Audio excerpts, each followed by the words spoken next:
नमस्कार, सत श्री अकाल, वणक्कम, खंबागड़ी, राम राम साहब सभी को ऑल टीम मीडिया में फिर से स्वागत है। मैं आपकी होस्ट गायत्री देवी, हमारे साथ जुड़े हुए डॉक्टर आशीष आंडा जी। और आज का दिन बहुत ही एनर्जी वाला है, एकदम स्काई रॉकेटिंग। जिस तरीके से पीएम मोदी अपना कारवां लेके पहुंचे राजस्थान सीकर और वहां से जो उन्होंने लगाई हुंकार, ओ माय गॉड, वो मोमेंट देखने लायक था। वो बोलते हैं करिज्मेटिक मोमेंट, एक लीडरशिप की का निशानी जो होती है, करिज्मा, पॉजिटिविटी और प्लानिंग। मतलब आप जो चाहें वो देख सकते हैं, बट मैं ज्यादा टाइम नहीं लूंगी। आशीष जी, आज की डेवलपमेंट क्या है और क्यों इतनी इंटरेस्टिंग है, और आज जो नया टर्म उन्होंने दिया है उसके ऊपर इलाबोरेट करेंगे। जी, over to you Ashish ji. Gayatri जी, आपको ऑल्टरनेट मीडिया के सभी प्यारे प्यारे दर्शकों को मेरा यानी डॉक्टर आशीष का प्यार भरा नमस्कार। गायत्री जी, आज जो हुंकार भनी है पीएम मोदी ने राजस्थान में, वो सच में अच्छे अच्छों का पसीना निकाल देने जैसी हुंकार थी। बहुत अरमान था कांग्रेस एंड इट्स अलाइज को पीएम मोदी को सुनने का, लेकिन वो अरमान उनका पार्लियामेंट में तो अभी तक पूरा हुआ नहीं। आगे क्या होगा क्या नहीं होगा मालूम नहीं। मैंने तो पिछले शो में भी कहा था कि ये शेर को ललकार के बहुत बड़ी गलती कर रहे हैं, लेकिन खैर एनी हाउ, उनकी बुद्धि उनका विवेक उनके साथ। तो आज पीएम मोदी को सुनने का अवसर कांग्रेस को मिल सकता था, उनके प्रतिनिधि को अशोक गहलोत को, लेकिन वो एन मोमेंट पे डक कर गए। लेकिन फिर भी लाइव तो जरूर सुना होगा, सबने सुना होगा, क्योंकि उसके बाद धड़ाधड़ अपना डैमेज कंट्रोल मोड में आते हुए कांग्रेस के शीर्ष नेतृत्व के इंक्लूडिंग राहुल गांधी के ट्वीट्स आने शुरू हो गए थे। ऐसी जबरदस्त मोदी जी ने हुंकार वहां भरी, जिसके चलते हुए इन सबके खेमों में खलबली मचा दी। गायत्री जी, कैसा क्या किया मोदी जी ने? मोदी जी ने इनके कांग्रेस के अस्तित्व के ऊपर वार किया, इनके नाम के ऊपर वार किया, इनके कर्म के ऊपर वार किया, इनके भूत, वर्तमान और भविष्य के ऊपर वार किया। मोदी जी ने, कहते हैं ना, जब वो बात कहते हैं तो इतना गड़ गड़ के एक एक शब्द उनका होता है कि उसको एनालाइज बाद में लोग कई कई चर्चाओं तक करते रहते हैं, वो कह के अपनी बात निकल जाते हैं। यहां पे अगर मैं उनकी पूरी जो स्पीच थी उसका तथ्य बताऊं तो तथ्य ये था कि कांग्रेस का पाप का घड़ा भर चुका है, लेकिन फिर भी उनकी हरकतें नहीं बदली। इसलिए अपनी हरकतें बदलने की बजाय उन्होंने घड़ा बदलना फैसला कर लिया है। अर्थात मोदी जी ने यह कहा कि कांग्रेस अपने कृत, अपने कर्मों की वजह से आज इस जगह पे है जहां पे है। दुनिया जानती है कि सबसे पुरानी पार्टी, सबसे बड़ी पार्टी हुआ करती थी भारत की, लेकिन आज जो अस्तित्व की लड़ाई कांग्रेस लड़ रही है कि छोटी छोटी पार्टियों के आगे उसको घुटने टेकने पड़ रहे हैं। छोटी छोटी पार्टियां, चाहे वेस्ट बंगाल हो, उत्तर प्रदेश हो, दिल्ली हो, यहाँ पे छोटी छोटी रीजनल पार्टीज भी उसको कह रही हैं खुद को बिग बॉस समझना बंद कर। ये जो कांग्रेस अस्तित्व की लड़ाई लड़ रही है, ये इसलिए लड़ रही है कि जो कर्म उसने किए हैं, जो पाप उसने किए हैं, जो बीज उसने बोए हैं, आज उनको काट रही है। लेकिन अभी भी वो अपने कर्मों से सीख नहीं रही, जिसके चलते हुए उन्होंने सिर्फ अपना पुराना चोला यूपीए का उतार के नया चोला पहन लिया है, जिसका नाम उन्होंने दिया I.N.D.I.A। यहां से मोदी जी ने अपनी बात का शुभारंभ किया और साथ में उन्होंने क्या कहा कि बस इंडिया नाम रख लेने भर से आपको लगता है कि क्या आप इंडिया हो जाएंगे। वही कांग्रेस है जो India is Indira and India is Indira कहा करती थी, और आज वो क्या कहने का प्रयास कर रही है? UPA is India. पहले भी उन्होंने गलत किया था और आज भी वो गलत कर रहे हैं, because nobody can be over and above the country. आप अगर सोचते हैं we are India, we represent India, तो ये आपकी गलत फहमी है। और फिर उन्होंने क्या, जिसको बोलते हैं क्राउचिंग अटैक किया है उनके ऊपर, ये कहते हुए कि अगर आप कहते हो कि आप ही इंडिया हो तो आप बताइए ना, बालाकोट स्ट्राइक जब हुई, एयर स्ट्राइक जब हुई, तो उस टाइम पे आप इंडिया के साथ थे या इंडिया के विरुद्ध थे? जब आपने अपने ही सैनिकों को डिमीन किया तो आप इंडिया के साथ थे, इंडिया के विरुद्ध थे? फॉरेन सॉइल पे जाके जब आपने इंडिया को डिमीन किया, इंडियन डेमोक्रेसी पे सवाल उठाए, तो क्या आप इंडिया के साथ थे, क्या आप इंडिया के विरुद्ध थे? और टुकड़े टुकड़े गैंड के साथ जब आप खड़े थे, तो क्या आप इंडिया के साथ थे या इंडिया के विरुद्ध थे? जिसको बोलते हैं निरुत्तर कर दिया उन्होंने ऑडियंस को वहां पे। और शायद ऐसा ही कुछ गहलोत जी भाप गए थे कि आज इतना जबरदस्त फायरिंग होने वाली है क्योंकि इतने दिनों से मोदी जी ने जो सब्र का बांध अपना रोक के रखा हुआ था, इतनी प्रोवोकेशन की जा रही थी, लेकिन वो एक शब्द नहीं निकाल रहे थे। और आज वो सारा का सारा सब्र का बांध टूट गया और उस सैलाब के अंदर राजस्थान की कांग्रेस बह गई। क्यों? क्योंकि गहलोत जी को मालूम चल गया था ऐसा कुछ होना है।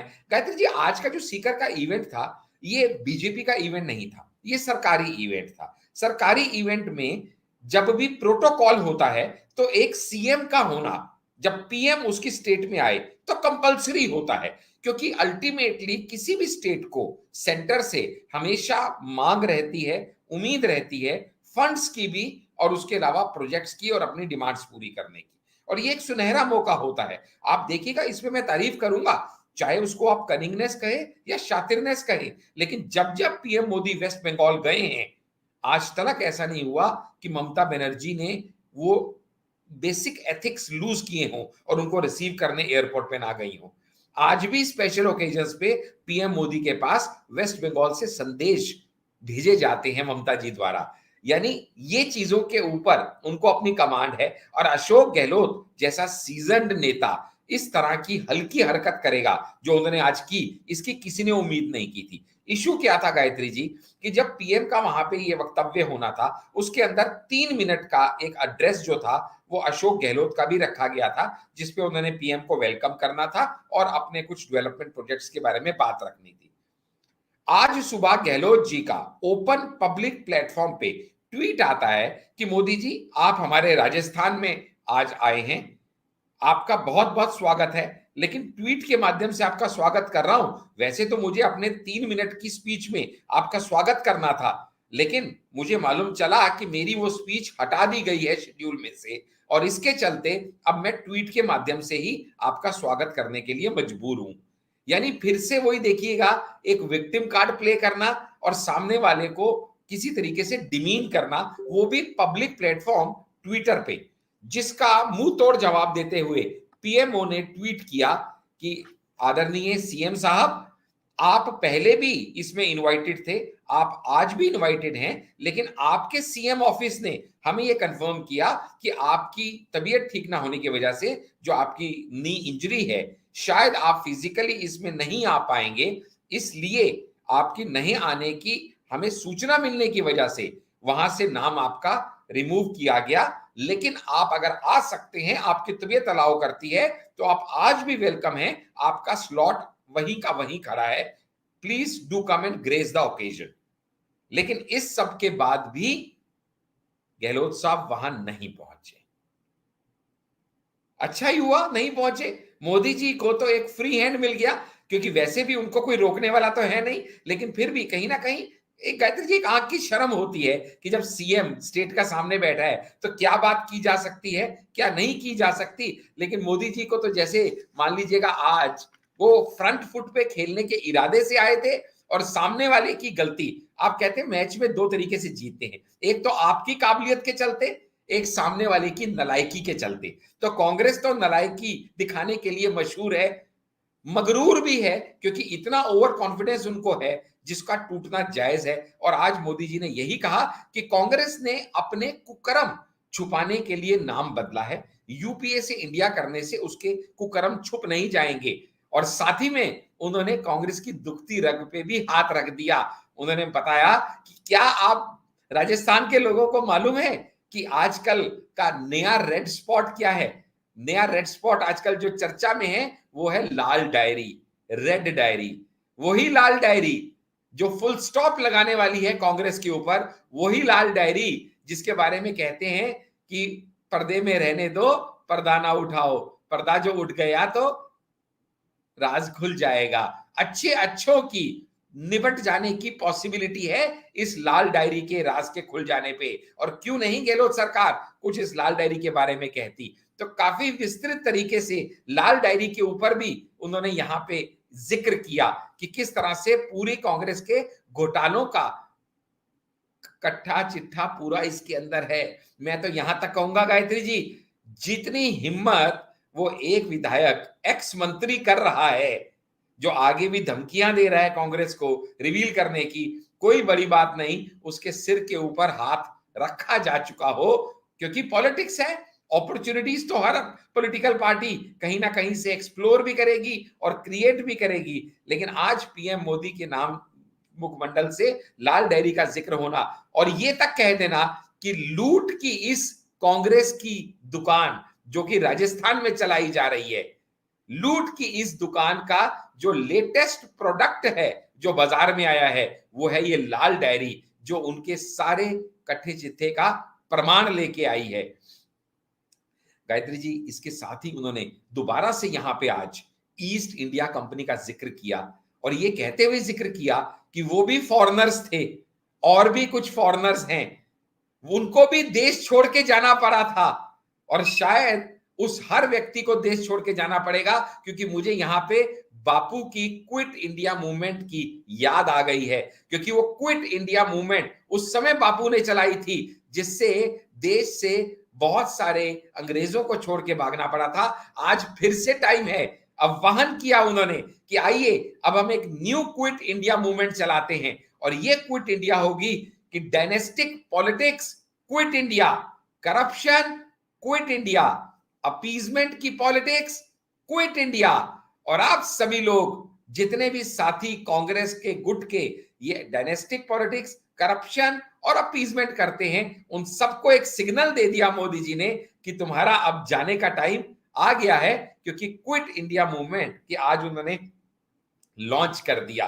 और गायत्री जी, ये तरीका उनका कांग्रेस का आज भी वही है, सिर्फ नाम बदला है। जो मैंने कहा चोला चोला बदला है, उन्होंने नाम नहीं बदला। इसका उदाहरण देते हुए फिर से मोदी जी दोबारा इसके ऊपर डिगिन करते आए। आज तो I.N.D.I.A के पीछे डंडा लेके पड़ गए वो कि आज इसको यहीं के यहीं निपटा ही डालूंगा। और उन्होंने कहा कि हमारे यहाँ पे एक ऑर्गेनाइजेशन थी जो एंटी इंडिया काम करती थी, लेकिन नाम उसका एंटी इंडिया नहीं था। नाम क्या था?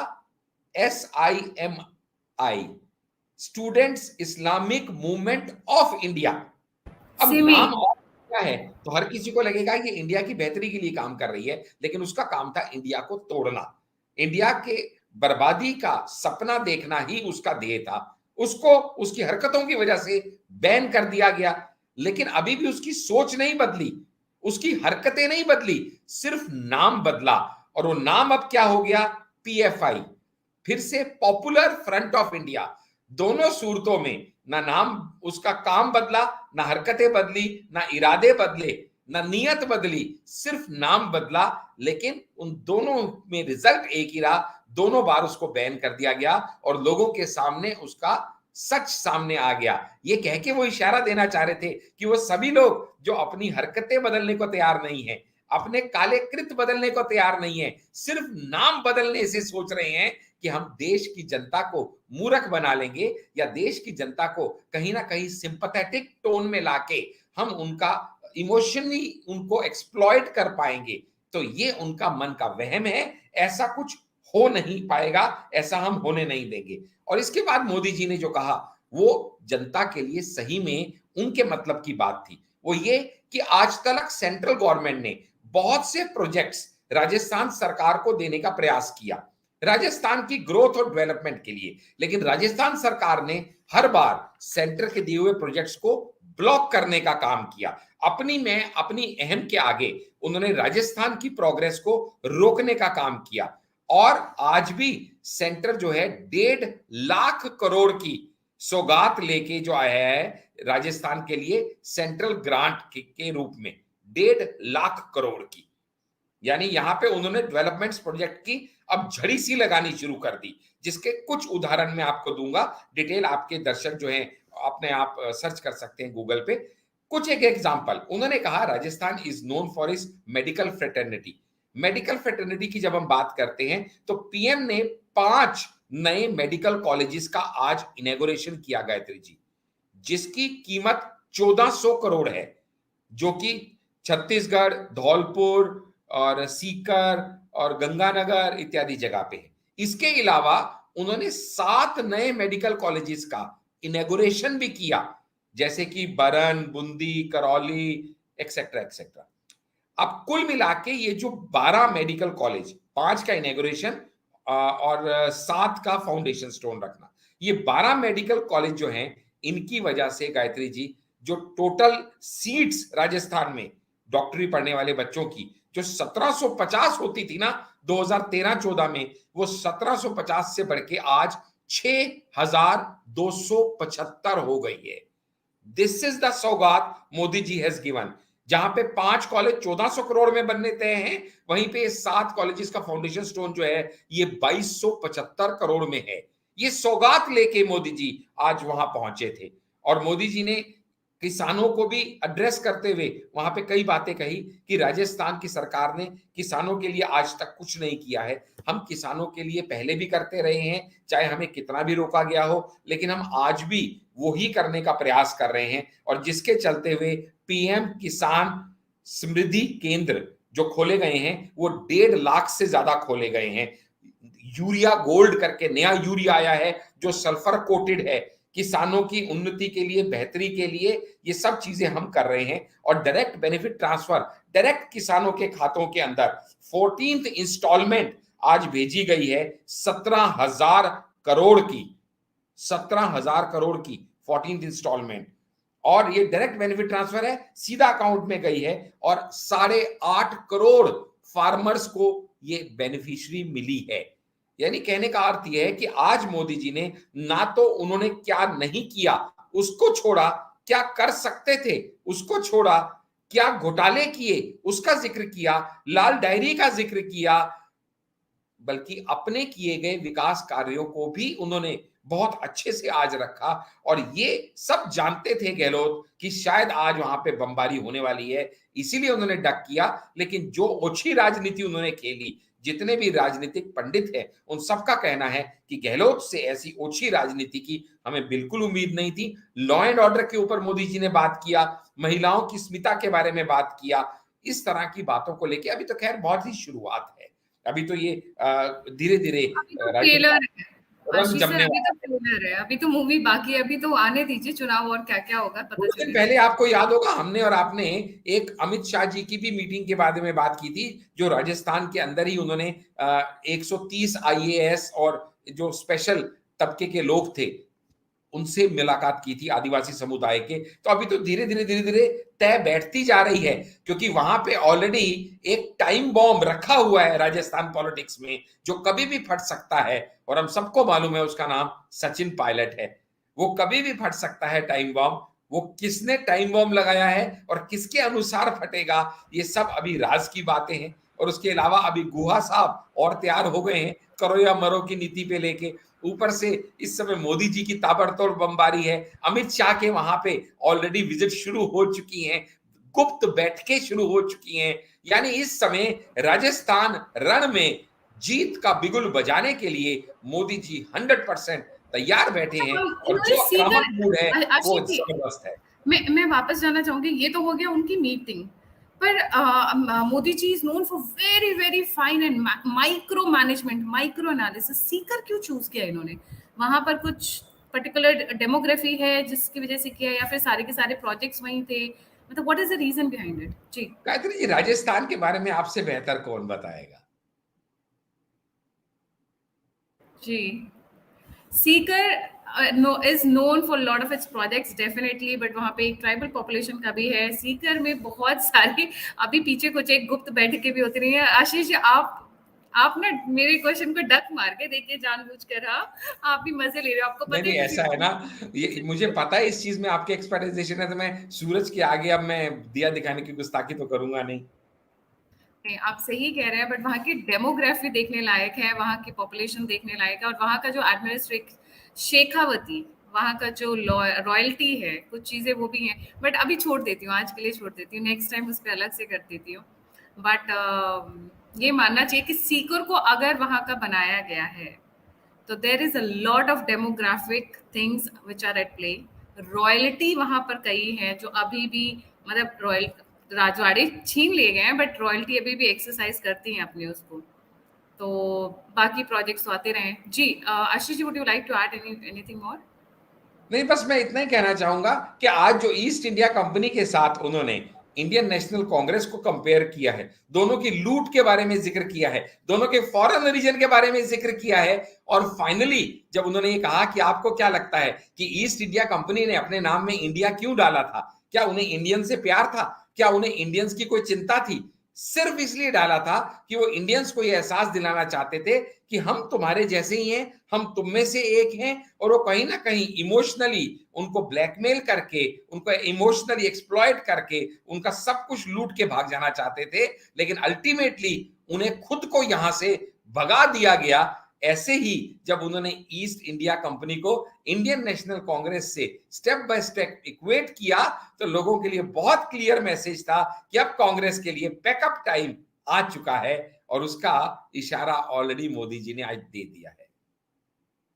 लास्ट जिस पर मैं बोलना चाहूंगी वो है वहां का जो अब ये बात चल रही है रेड डायरी। ये रेड डायरी इतनी खतरनाक है, खुद सोनिया गांधी उस चीज से परेशान है। साम दाम दंड भेद, ये उस डायरी को आने नहीं देना चाहते हैं, जिसके दो रीजंस हैं, मेन दो रीजंस हैं। पहला रीजन देखिए, करप्शन हम मान के चलते कि करप्शन में कौन लोग इन्वॉल्व होंगे और कहाँ कहाँ इन्वॉल्व होंगे। खुद राजेंद्र गुहा जी कह रहे हैं, गुडा जी कह रहे हैं कि कोई भी एमएलए ऐसा नहीं है, is not just talking about corruption, hold your breath, कोई भी एमएलए ऐसा नहीं है जो करप्शन में इन्वॉल्व ना हो। But more important in that, और जिसपे आज नरेंद्र मोदी जी ने जमकर लताड़ा इन लोगों को, इज द वुमेन। सबके एक्स्ट्रा मैरिटल अफेयर्स, सबके अवैध संबंध महिलाओं से, भवरी देवी का केस हमने सुना ही था। और उसी अजमेर, उसी रेड डायरी में अजमेर 92 जिसपे मूवी बन रही है, उसका जिक्र है। कौन कौन से नेता इन्वॉल्व थे, क्या क्या सबने किया, किस किसने, क्योंकि मैंने इस पे एक एपिसोड किया, एक नहीं कई एपिसोड किए। This is something which touches and still gives me goose bumps, जिसको मैं बोलूंगी। हजारों की संख्या में लड़कियां, अजमेर फाइल्स जैसा कांड हो जाता है, वो सामने क्यों नहीं है? क्योंकि ब्यूरोक्रेट से लेके आईएएस आईपीएस और इन सबकी बेटियां तक को इन्वॉल्व कर लिया गया था। ये इतना धीरे धीरे पहुंचा और एक सुनामी की तरह पहुंचा कि लोगों को पता भी नहीं चला कि कब उनकी बेटियों के साथ कांड हो गया। और इतने हाई लेवल पर गया कि सोफिया सेकेंडरी स्कूल में अगर आपकी बेटी पढ़ती है तो शादियां नहीं होती थी। कांग्रेस की सरकार थी, पर जब ये ब्रेकआउट हुआ उस वक्त भैरव सिंह शेखावत की सरकार थी। जब ये न्यूज ब्रेकआउट हुई उसी वक्त बाबरी मस्जिद का कांड हुआ था। राजस्थान में दंगे ना हो जाए, कम्युनल वायलेंस ना हो जाए, इसकी वजह से भैरव सिंह की शेखावत की सरकार, जो कि सिर्फ 13 महीने पुरानी थी, वो हटा दी गई थी। स्वतंत्रता से लेकर आज तक सिर्फ 14 साल बीजेपी ने शासन किया है राजस्थान में। बाकी के सारा time it has been the Congress. और जो राजस्थान में जो सरकार है, वसुंधरा राजे सिंधिया, जिनको मैं हमेशा क्रिटिसाइज करती रही, उनकी बहुत बढ़िया जुगलबंदी रही है अशोक गहलोत के साथ। भाई एक बार तू हुआ, भाई एक बार मैं हूं, एक बार तू हुआ, एक बार मैं हूं, ना मैं तेरे पर्दे खोलूंगी ना तू मेरे पर्दे खोलियो। This is been the kind of government we have had. I mean, I know she's going to be participating, but Pappu नहीं हूं मैं बीजेपी की। So, but कहीं ना कहीं Vasundhara Raje Scindia has not been such a proactive minister that I should feel proud of. So obviously I will criticize, people like it or not. But ये जो red diary है, ये अभी रातों की नींद बहुत लोगों की उड़ाई, क्योंकि इस रेड डायरी के, देखिए वैसे भी राजस्थान में कांग्रेस जाती है 100%। अगर अनलेस और until they make a big blunder तो ये अपने हाथ से सरकार बचा लेंगे, बट अदरवाइज ऑलरेडी उनको एक चांदी के प्लेट पर सजा कर दे रखी है कांग्रेस ने खुद। क्योंकि साधुओं पर अत्याचार, महिलाओं पर अत्याचार, अरे महिलाओं के ऊपर लाठियां चलवा दी इस अशोक गहलोत ने। आजकल I think this is become something a new low trend in the Indian politics कि जब आप मर्दों से नहीं झेल पाते हो, पुरुषों के साथ नहीं कर पाते हो, तो आप महिलाओं का हथियार बना लो। चाहे वो कल बिहार में हुआ, उससे पहले वेस्ट बंगाल में हुआ, मणिपुर का एक केस है और इसमें खुद महिलाएं शामिल हो रही हैं। That is something which bothers me more, क्योंकि हम महिलाएं इतनी सेंसिटिव हो गए।